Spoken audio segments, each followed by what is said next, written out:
When you ask about Pam Milam, those who knew her say she dreamed of one day changing the world. But in 1972, those dreams would shatter into a nightmare left unsolved for decades. And it also sparked the very beginning of the journey to justice. In the heart of Terre Haute sits Indiana State University. For its thousands of students who call it home, this is where the future begins. In the best possible way. She wanted to learn. She wanted to get the most out of it, not only for herself, but for others. 19-year-old Pam Milam had dreams of her own. In 1972, a sophomore at ISU, she was studying to be a teacher. I have a great photo of her desk because it's just piled with books. And she would sometimes talk about how much homework she had. My first name is Sheila, S-H-E-I-L-A. People call me Sam. Sam Milam was never too far behind her big sister. She was more obedient than I was. I was a little bit sassy. Sam lives in Washington, D.C. now, but she remembers life in Terre Haute with her family and older sisters. Only a year apart in age, she says Pam was her footprints in the snow. So much, she even followed her to college at ISU. She had joined a sorority, which she was really interested in because it provided friendship and community, and she felt that there was a lot going on there besides parties. We had a great social time at ISU, a lot of closeness through the Greek organizations. I didn't feel like we were partiers. Susan Martis was also in a sorority at ISU. She says rush parties were a way to meet potential new sisters. We would talk to the girls, you know, where are you from? Typical, what's your major? That's what Pam was doing on September 15th, 1972. Around 6:30 that night, she and her Sigma Kappa sorority sisters met at the men's PE annex. Then at 10:30, they head to another party at Homestead Hall. After 30 minutes, she leaves with two sorority sisters. With party decorations, she walks back alone to her car. The plan was to meet a few minutes later, go to dinner, and stay at Lincoln Quad. But Pam never showed up there or to work the next day. Later that Saturday, Sam got a call from Pam's boyfriend. Pam's car was found in Lot 27 on campus. You may know it as the tennis courts now. For Sam, it's not where the car is, but what's inside that's alarming. When he said that they found that her glasses were on the shelf behind the back seat, I basically knew, because she wouldn't go anywhere without them. Sam and her dad headed over with a spare set of keys. He took the key and he opened the trunk, and that picture stays with me. A gag that was made out of tape and some cloth that was covering her mouth and nose. Her hands had been tied behind her back, and a second rope was tied around her neck. Lying in her own trunk was Pam Milam. Autopsy results showed the bright, aspiring teacher was strangled to death, killed with the very same decorations she carried to her car. There was a very dark cloud. It just did not seem real. A bizarre crime that left a college campus shaken. I mean, how can somebody do that? How can somebody do that? A family desperate for answers and a nearly 50-year search to get them. I wasn't going to let them down. I was going to do everything I could. I didn't know if I would ever, but I wasn't going to give up. That motivation would fuel Sean Keene for years. Coming up in part 2 of our special report, the now Terre Haute police chief walks us through the journey to justice, how he got there, and why this case is one of the standouts in his nearly 22-year career. Today is the first day back to school for Dakota Pitts. The 5-year-old lost his father more than a week ago when he was killed in the line of duty. And today, the Terre Haute Police Department is making sure his return comes with quite the crowd. Just take a look at what happened. More than 70 Terre Haute police officers drove to Sullivan this morning to take him to school. You can see Dakota walking up there with his dad's badge proudly around his neck. The SWAT team presented Dakota with his own SWAT shirt and badge. It's a moment Rob's sister says gave her chills. He will definitely know that his dad was a hero.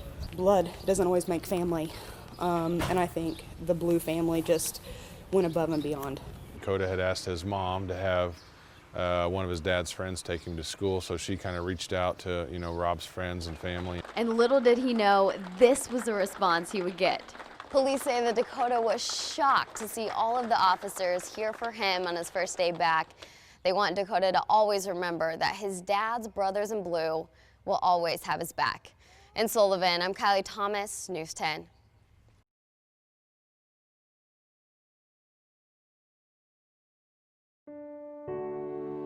We stand strong during this unimaginable way of life. As history will show, they may have tried numerous times to make us weak and vulnerable, but we are strong. The attack on the Twin Towers was tragic and we recovered remarkably, which made us strong. The invisible predator infiltrating our great nation has a name: coronavirus, COVID-19. And yes, it's caused havoc on our everyday life as we know it.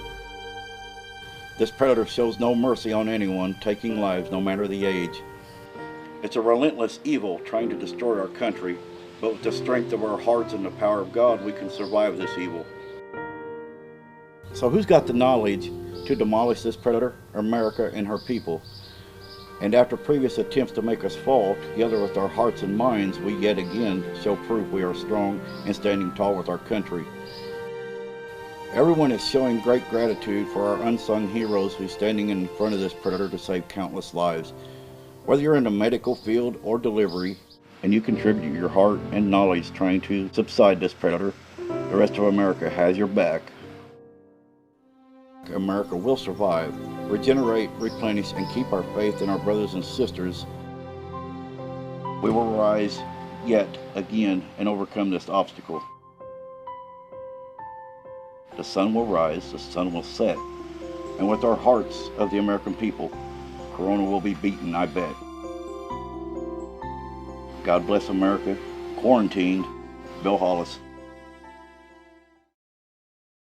My name is Santa Claus, S-A-N-T-A-C-L-A-U-S.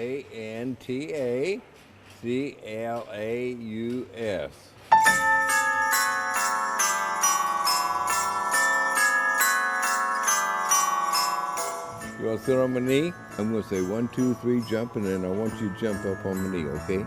1, 2, 3, jump. There we go.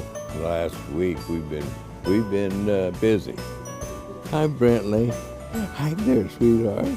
The look in their eyes, especially like the 3- and 4-year-old, when they first see me, their eyes get big, wide, the look of wonder.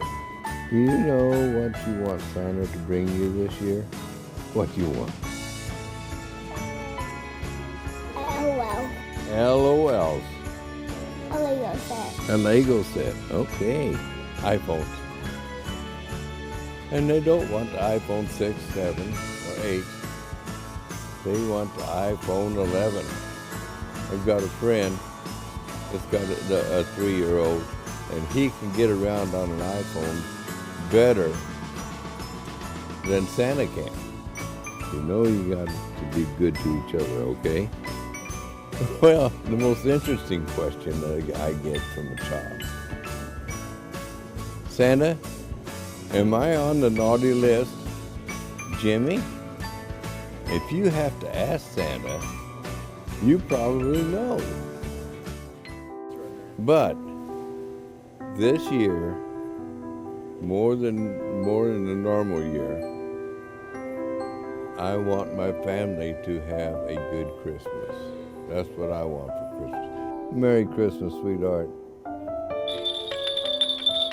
Santa's the best job in the world. And Santa's wish for Christmas has always been, and it will always be, peace on earth.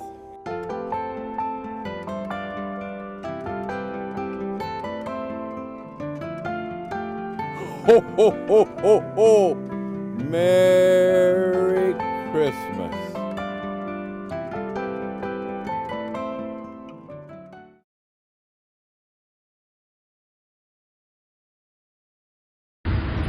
Well, if you look at this number up close, it's easy to read. But if you go back a bit and maybe let's say you're driving in your car or looking at it from across the street, it might not be as easy for you to read.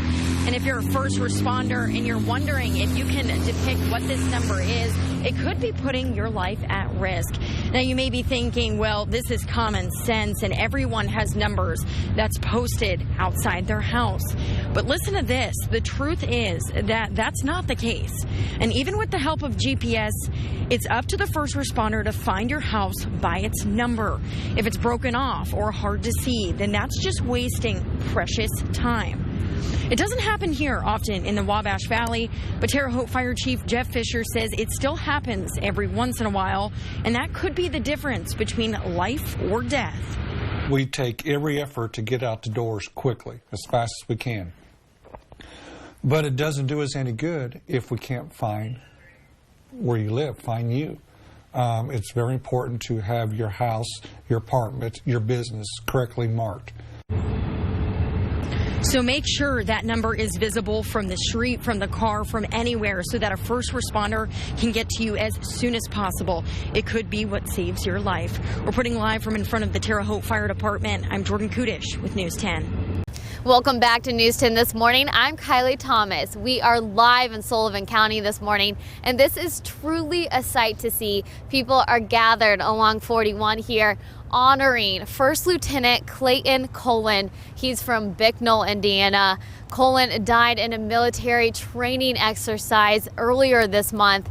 Now people are here paying their respects, ready to honor the fallen soldier here from the Wabash Valley. The procession should be here any minute now. We're going to continue to stay here and bring you live coverage. Actually, it looks like it's coming up right along here. I want you to take a look down 41. The procession is coming right now. People are lining up honoring First Lieutenant Clayton Colin from Bicknell, Indiana. The procession is coming through Sullivan County right now, as you can see down 41 here. People across the Wabash Valley gathering to honor this hometown hero today. You can see the procession coming. We're gonna stay on the shot here. Bring this. People again honoring First Lieutenant Clayton Colin. You can also honor him through his funeral this weekend. We have all the arrangements on our website at WTHITV.com. Again, the procession is going on right now. This is along US 41 here. We're in Sullivan County. There was the coach that just went by carrying Lieutenant Colin. This is really a pretty powerful moment, everyone.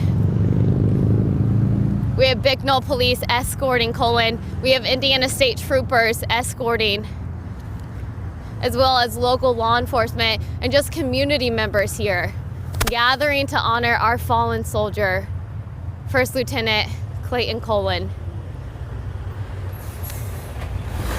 You can see everyone with the American flags here. Again, we're going to continue to bring you live coverage of this throughout the day, on air and online at WTHITV.com. Thanks so much for joining us, and have a great day. Well, Aaliyah, as you can imagine, it is a very busy day for florists. Now, the florists here at Maggie & Mo's, they got here this morning, but they were actually here late last night. But I'm going to give you a live look of what they're doing now. Follow me. So we're going to go through here to the back, and you will see that people are already getting these bouquets ready to go. We have roses, of course, the traditional Valentine's Day flower. You can see everybody's back here putting their hands in, getting work done to make that day very, very special. Now, this is actually what would be the third Valentine's Day for owners Molly and her husband. And this year, they are soaring through their sales. So far, they're purchasing 5,000 flowers. Now, the biggest seller, of course, is red roses, what everybody expects. And last year, they delivered 470 things. Now, I've already topped that number this year. Delivery trucks, they started giving out stuff yesterday, 150 things so far, and they will be back at it this morning at 8 a.m. Now, designers, the people who put those bouquets together, they stayed until 10 last night, and they started doing preparation in January. Now, Molly, the owner, says even though it's been a lot of work, it is totally worth it.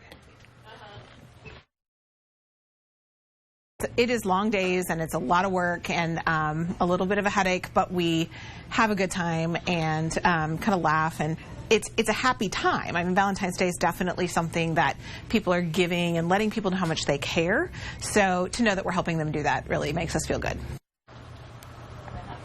Now, if you like what you've seen so far, there is still a chance to get your sweetie pie something special this Valentine's Day, but you need to place your orders right now because at some point this morning they're going to stop doing deliveries. So if you want to make that Valentine's Day extra special, place those orders. Reporting live inside of Maggie and Mo's, I'm Jordan Kudish with News 10. Aaliyah, John, I'm doing okay. You know, the owner, Jeremy Ivy here, has really put me up to the test. We've walked you through some more challenging obstacle courses that's offered here at Ivy Fit. This is in Southland Shopping Center on the south side of Terre Haute. He's walking you through for our final hit today, the kids course. You see him pumping up right there. How's it going? It's going all right. All right, let's see it. All right. This is your kid-friendly course, right? Yep. So explain to me how it's kid-friendly, what you have all to offer in this course that you're doing right now. So if you watched American Ninja Junior this season, you would have saw this board right here as an obstacle. And then basically I just went around from a lot of gyms and a combination of American Ninja Junior, and we take obstacles that they do to help you get your kid ready. I mean, this inspiration to get kids more active in the community. It's awesome. Thank you. Right. All right. It's important for you. What are you showing me right now? Yeah. So we're just going to keep moving. That way we can get as many obstacles in as possible. Oh, boy. See, I don't think I could do that. You don't want to see me. I've already failed miserably a lot this morning, so... And we're still going. We're still going. That's right. So we're going to test your core, your balance, stability, and confidence. What do you have to tell parents out there? Because this is unusual objects to get fit with. I mean, it's safe, right? Oh, yes. Yeah, everything on the kids' course, as you can tell, for us parents, we actually have to watch our heads a little bit because we'll actually run into things. Most stuff is sitting in the neighborhood of about 5.5 feet. So falls are always 6 inches, maybe a foot. That way we keep it safe for the kids. Okay, he's doing the finishing touch, and that's the buzzer. He made it. He did it. He completed the course. Thank you for joining me this morning, Jeremy. We've had a lot of fun this morning. If people want to learn more information about this gym, where can they go? They can come to 17 Southland Shopping Center, or they can get on Facebook and just type in Ivy Fit. We're on Google Maps. So yeah, you just type in Ivy Fit, you're going to find me, and come on out and give it a try. He's out of breath. You're out of breath. Yep. You have a Facebook page. We'll link it on our website as well, WTHITV.com. But for now, I'm sending it back to you guys in the studio. Aaliyah, John.